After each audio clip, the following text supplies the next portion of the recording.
In this video, we will understand how to create a combo chart. Combo chart has a combination of line chart and column chart.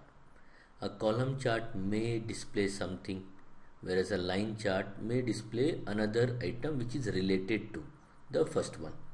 As an example, we have target subscriber addition. So you have a target sales or target subscription, and you have actual, and you want to show them in a chart. So what we would want is target to be column and actuals to be a line chart. So let's see how it can be done.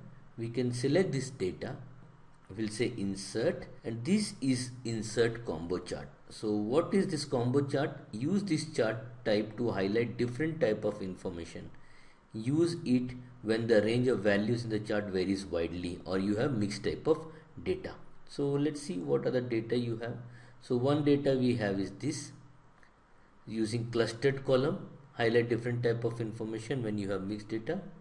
You can have, so this is on the same axis.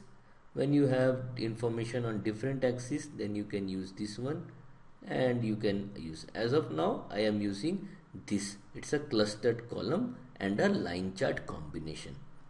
So see, you can have, this is the target and this is the actual. You can see how the actual is above the target or below the target. So it gives an idea over a time. It gives you an idea as to how the actual and the targets are changing.